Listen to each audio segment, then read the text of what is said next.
FlingGolf fanatics around the world, are you ready? Welcome to the show that kicks in the door to the biggest World League FlingGolf season yet. This is WLF Unleashed with the Hardcore Harveys, the official podcast of the 2026 World FlingGolf League Pro Tour. We're diving headfirst into the 2026 season, from the 4 major tournament events that define champions, to the regional battles where legends are born, to international pride on the line in the Britain's Cup. You want the inside scoop on WLF?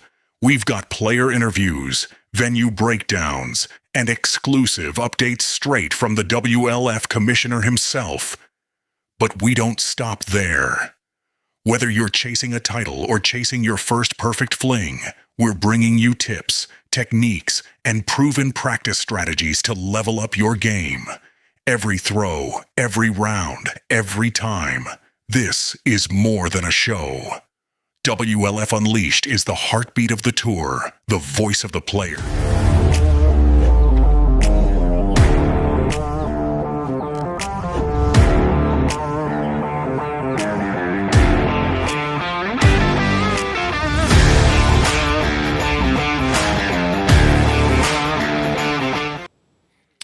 What is up, WLF Unleashed and FlingGolf Nation? Hardcore Harvey here. I am flying solo tonight, but sometimes in sports there are things that just can't wait. We obviously were looking at covering the Club Series event this weekend, the Mid-Atlantic Melee, in our next podcast. But you know what?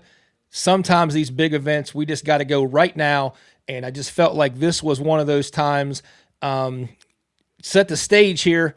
Something unprecedented happened over the weekend at the Mid-Atlantic Melee where the Keystone crew took down the literal titans of FlingGolf team play and took down the Delaware Titans 7.5 to 2.5 in a 2-day event.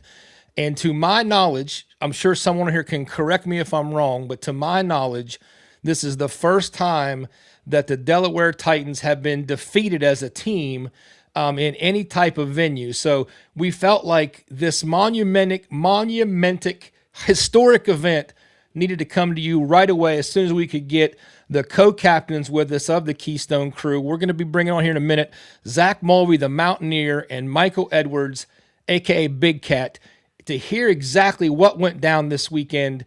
Again, the Mid-Atlantic Melee was taken by the Keystone crew 7.5 to 2.5 over the weekend. So without further ado, let's bring on the co-captains with us. Let's get them in here and let's hear exactly what went down this weekend. All right, guys, welcome to the show, Zac, Big Cat. I see he's got the crew. He's got the crew hat on. Oh, so, yeah. Dude, this is huge. Huge news. What exactly happened, man? And what happened is belt to butt. Yeah, bootstraps laced. You know, we went into this weekend and just put the full throttle on and never took our foot off. Yeah, I mean, in all honesty, it was great play from our entire team. I couldn't be happier, couldn't be more proud. The score 7.5 to 2.5 looks a little bit lopsided, but I'll give Delaware credit, man. They had us battling all weekend, and we just came out on top. Well, from the looks of the scorecard, Mountaineer, you might be being a little bit modest there because it looked to me like you had your foot on their throat early Saturday afternoon, and you guys never lifted your foot off until you took your foot off their throat to accept the trophy earlier today. Yeah, that was our mantra, man. We talked to the team and just said, look, we got one shot at this. Play hard, play fast, and make it happen. And like I said, I can't be prouder of our team. We had some tough matchups out there, and we had some people that really stepped up and showed that they belong. So, Big Cat, tell us a little bit about who was playing on the team over the weekend for the Keystone crew. So we had Jamie, Brayley, and myself. We played against Austin Hanby and I'm drawing a blank. Was it Austin Hanby and Preston Summerfield, Summer Flings. no. I played. Oh, you talking about Saturday? Yeah, Saturday. At any rate, it was a tight Jack. beat him. It doesn't matter Jack. who I played. Jack, yeah, because Yeah. I played Jack 2 days in a row. But I played with Jamie this weekend, and he was just a brute force. I mean, he was even out driving me on a lot of the flings. He helped carry our team a lot this weekend because Jamie and I we're pretty we can throw it pretty far together. So that was a big driving force for us. But we just had a blast out there, and I think we were -7 on the day together for our total score, which was pretty good for how challenging that course was. Well, listen, Britt Hammond says I'm far too excited about Delaware losing. So just to clarify, Britt, it's only a compliment to how dominant you guys have been and how great of a team you are. When something like this is like somebody beating Michael Jordan back in the '90s. So like this is an event that people should be excited about because it's a big moment for Fling Golf. It's a big moment for the Mason-Dixon Fling Golf Series that is underway for the first time this summer. So yeah, we're excited because we came up there and y'all kicked our butts. So yeah, we're excited for this happening for the Keystone crew. All right, Zach. So tell us about some other matchups over the weekend. Let's stick with Saturday, and let's jump in here and let's take a look at the matchups from Saturday. Oh, we lost Zach. Oh, nice. All right. So Big Cat, it's all you, brother. So Saturday, our top one we were looking forward to the most was definitely Christina and Julie playing against Chris and Britt. Yeah. Fierce competitors. That we thought that was one of our best matchups we had.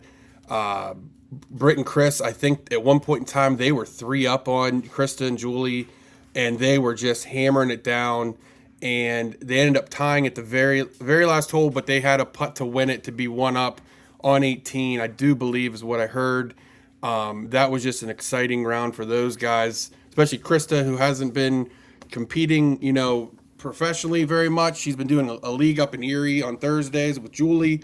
So those two have been playing together every Thursday for a couple weeks now or months now, and we thought that was going to be an exciting one, a toss up between the two. All 4 of them great players.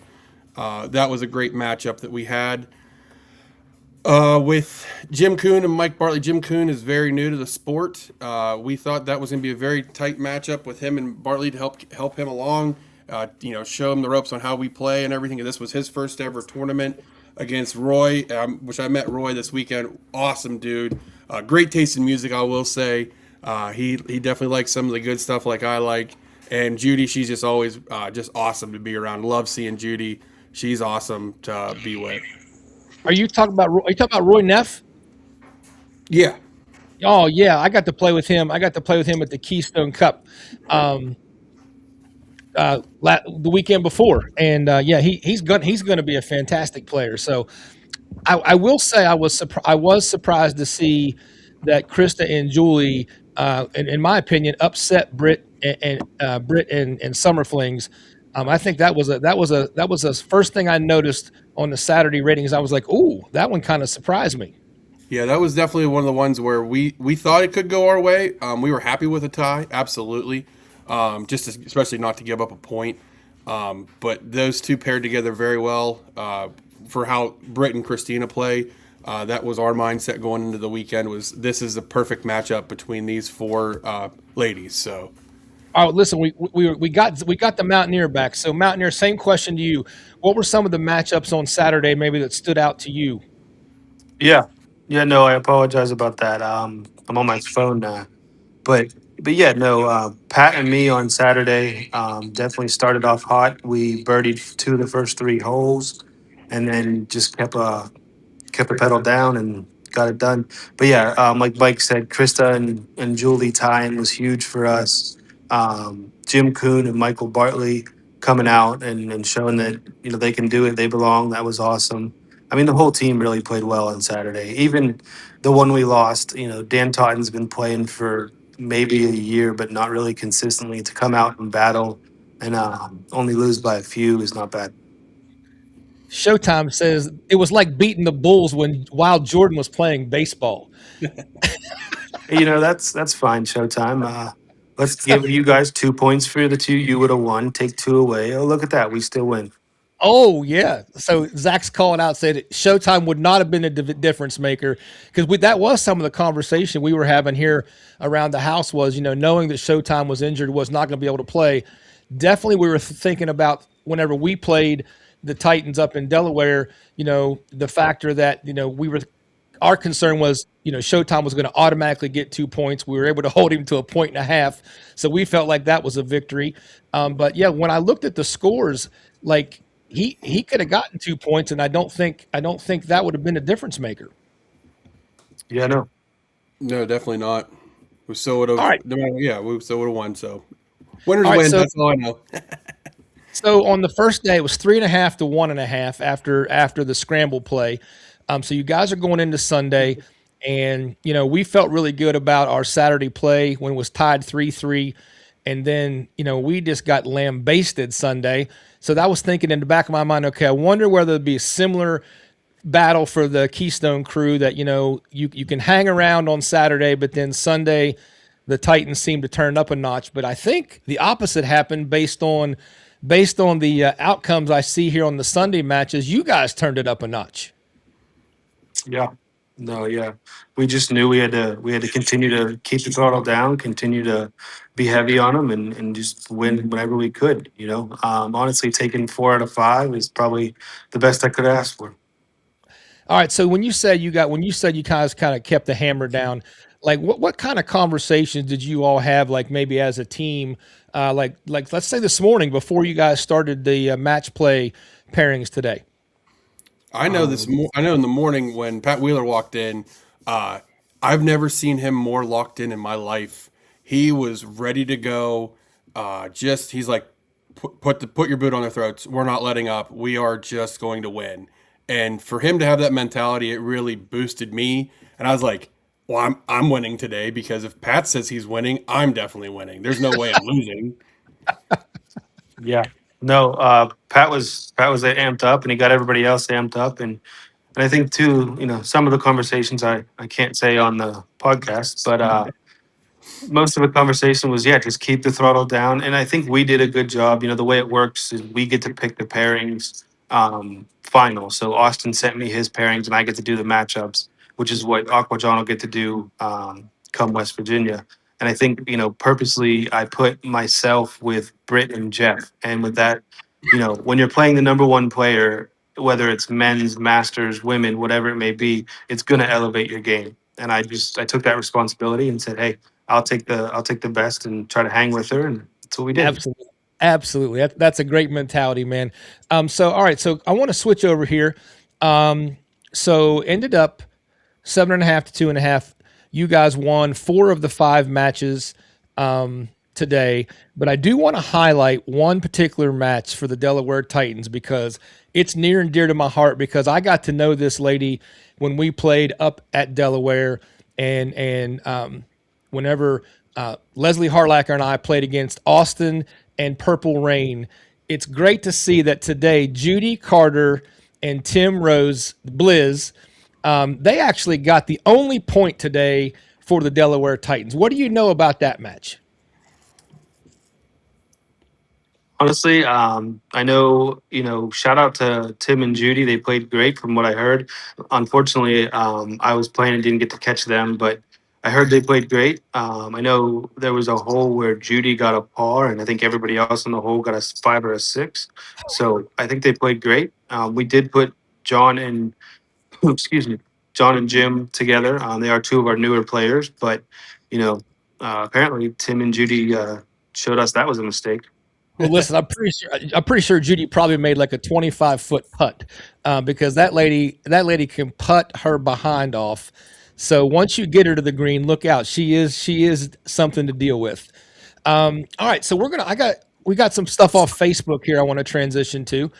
So we got some highlights here from actually Julie Eckert, Marie Eckert's Facebook page, and just wanted you guys to kind of look here and make comments on some of the pictures. First of all, I love the gear.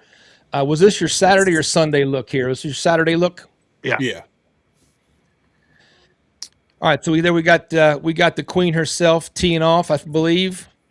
Um, this is on here on purpose because do you hear the whip on this tee shot from this lady? Oh yeah, Oh yeah, yeah. Krista can Like fling. Krista can throw it. how far can she throw it? She keeps up with the men's. She is, if not something, she outdrives us, half the men, I could say. Yeah, She can play Krista's for the, she can play easily for the men's 170, teams 180 every time. every time. Like I bet I listened to that. I bet I listened to that 15, 20 times thinking maybe I had the volume wrong or something. So this was the team. This was the matchup from Saturday, the ladies matchup. And then this is a picture of the course. Tell us a little bit about the course conditions and the course y'all played.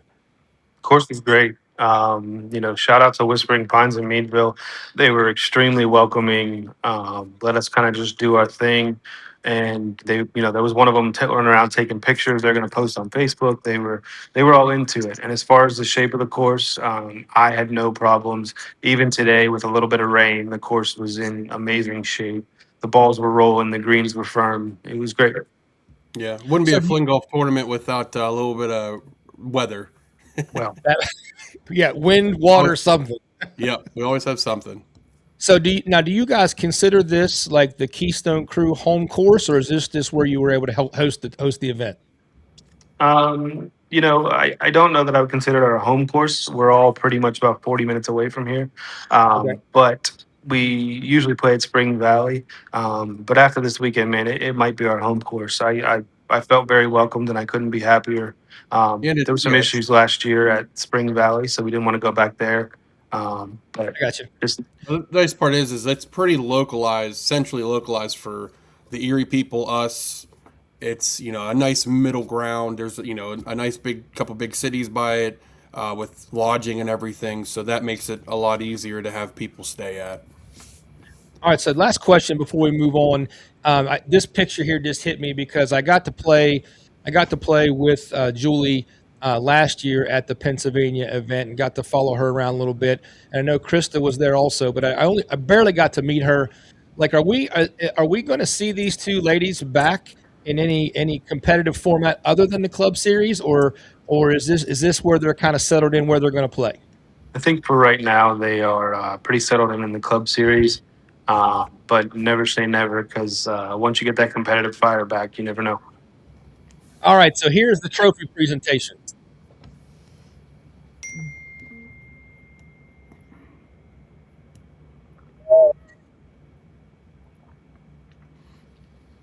Look at that thing.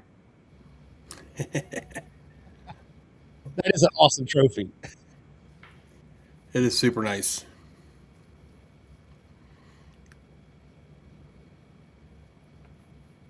And Britt didn't say anything mean, so good for her. Austin would have. Yeah.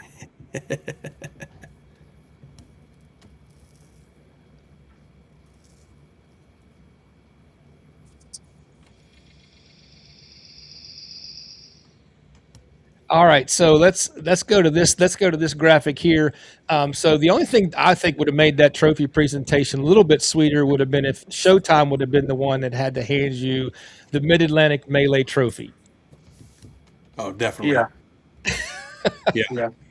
It would have been a little bit sweeter, but recreate it and have them do it anyways, so it's fine. I'll take it either way. I think maybe we'll put an AI and have him just like hand it to Zach. I love it. I think we're going to work on that actually. All right, so here's your team picture. Obviously, the cool trophy. Whoever designed that, hats off to them. That's a really cool event trophy for not only this year but also moving forward. And before I forget, I do want to talk. We talked in the pre-show that we wanted to talk a little bit about Patrick Wheeler and his impact on fling golf in the Pennsylvania area. So I'm going to let you guys jump in and comment on, exactly what he has meant to fling golf. Yeah, without Big Wheel, man, there is no Pennsylvania fling golf at all. He was the first player to get a stick, introduced it to Mike. Mike introduced it to me. The rest is history. And now, as you said, we're giant slayers. We killed the Titans. But without Pat Wheeler, man, it doesn't happen. We don't fling golf might not even be a thing around here. So give that man his flowers. He deserves it. Big Cat? Absolutely, man. I mean, if I wouldn't have seen that, back in 2017 on a random Instagram post from him, none of this would have been possible. All the traveling that we've all done, the championships, Zac and I have won, and as a team, without him, none of this would have been true. I wouldn't have met all of these wonderful people in the community and friendships that I've had for the last 4 or 5 years now. Big props to Big Wheel. Without him, none of this is possible. Well, so there you go, Patrick Wheeler. So I did not realize until the pre-show that you had such an impact on the Pennsylvania fling golf community, and definitely appreciate that, man, because you guys have a heck of a team, obviously. So that is a perfect transition to, there is only one Mason-Dixon FlingGolf Club Series event left for 26, and that is when the Keystone crew has to hike their way down to Capon Springs Resort and take on the West Virginia Highlanders. So what is your guys' thoughts on this last event of the year, knowing you're coming down to take on the underdogs who are planning on getting our first victory to make everybody have one win in this club series in 26? You can plan on one hand, but it ain't gonna work out for you. It's all right. Yeah, just remember, West Virginia might not be my home, but I know my way around. Well, that is true. That is true. And I think you should not even be allowed to be the Mountaineer for this particular event. I feel like you should have to have a different name just for this. Yeah. So let's go with the Highlander Killer.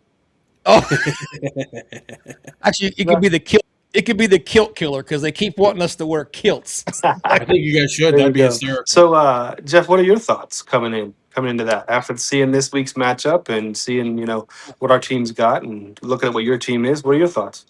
Yeah, my thoughts are that I felt really good about our team the first day when we held our own against the Titans, and when I go back and look at Sunday, we did have 2 matches. Now, I think 2 matches where we weren't going to win, but we had 2 matches that went down to the wire, and actually within 1 stroke with 2 holes to play. So I feel like we did have a chance in at least 2 more matches to make it much closer. So, my thoughts are, before this weekend, I felt like it could be a very competitive matchup, but with the absolute beatdown that you put on the Titans, the Highlanders are going to have to go to work, and we have a couple things that I would not excuses by any stretch of the imagination, but we got the Liberator who's coming off a knee surgery, so that's a big loss for us, because he also tried to play against the Titans with a knee injury, and that was very difficult for him as well.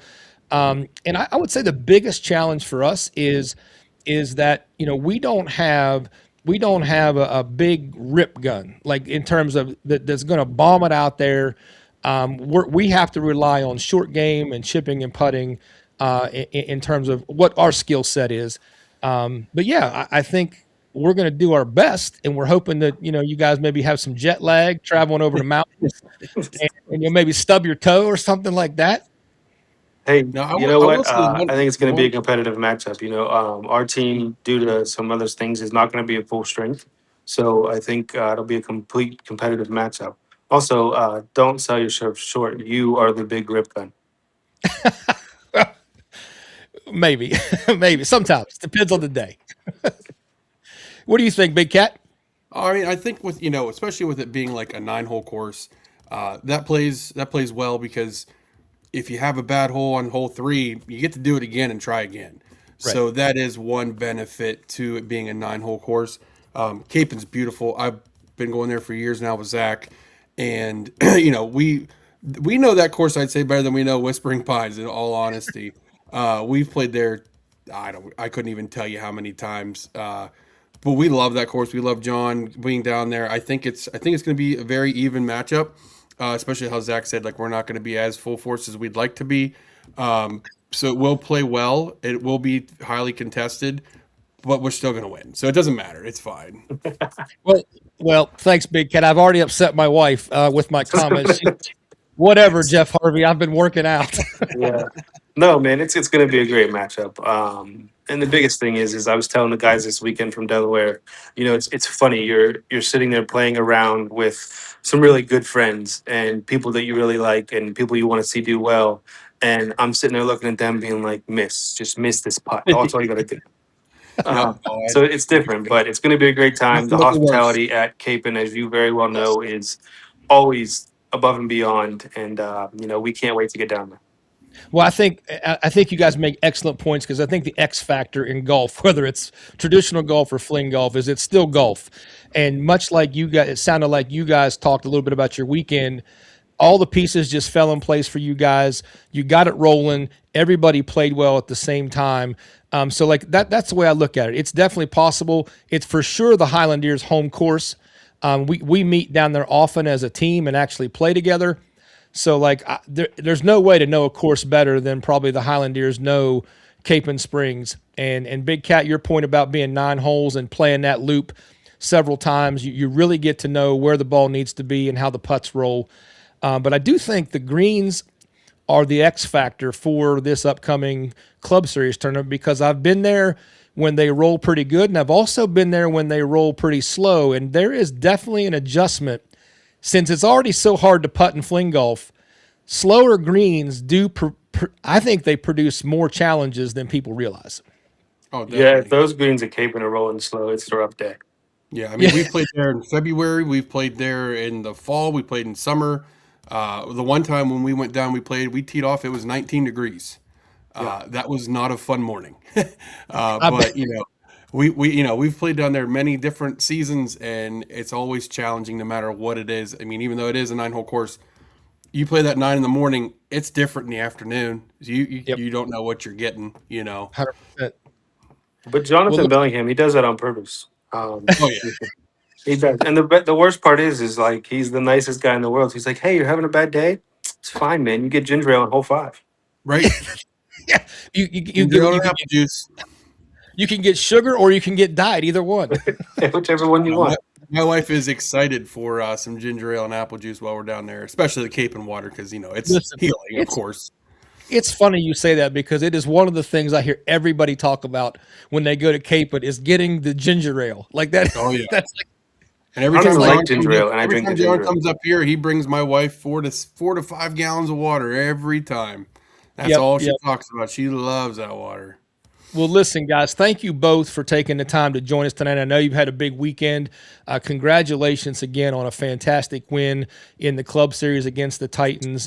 Huge accomplishment. So hats off to you guys and your team. Really looking forward to seeing you guys in September.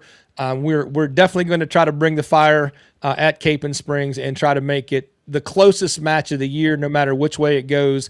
We hope it's like 5.5 to 5. Like, Yeah, that'd be good. Absolutely. All right, guys, we appreciate you joining us tonight. Anybody you want to say thanks to or shout out to before I let you guys go? I just want to shout out Whispering Pines, man. They were great this weekend. That course is awesome. From what I know, everybody liked it. They were very welcoming. Kind of let us do our thing. Let us put up extra tee markers for the women. Didn't really care what we were doing, and was very interested in it. So shout out Whispering Pines, man. I couldn't have had a better weekend. Awesome. Yep. Well, in closing, Cutter has a strategy. He's going to get you guys drunk on beer, and then that's going to be our secret tactic. What he doesn't know is that's my secret power. I'm thinking that's exactly what I was thinking. Hombre. I'm like, Big Cat's drinking a beer right now. I don't think that's going to work. Yeah, me and Jamie drank a 6-pack when we won by 4 strokes on the first day. You think that's going to hurt me? Wrong. Right. More ginger ale, less beer. Yeah. I'll just stay away from the water. We'll be all right. Yep. All right, guys. Listen, appreciate you guys. Congrats again. And we look forward to seeing you guys soon, man. We'll see you guys later. Thanks for having us on, Jeff. Thanks, brother. Yes, sir. All right, guys, that wraps up our special edition of WLF Unleashed to talk about the Mason-Dixon Club Series event today. Once again, if you've been under a rock, the Keystone crew took down the Tennessee Titans 7.5 to 2.5 in the Club Series event. Finished up this afternoon, so congratulations to them. Guys, thanks for everybody tuning in. Appreciate you the special edition here being with us, and we will be with you again Not this Tuesday, but the next Tuesday, we're going to have a special episode that's going to be mostly about the Britain's Cup and preparing Team USA to go overseas and take on Team Europe. So, guys, appreciate you joining us tonight. Thanks for everybody tuning in. As always, Hardcore out.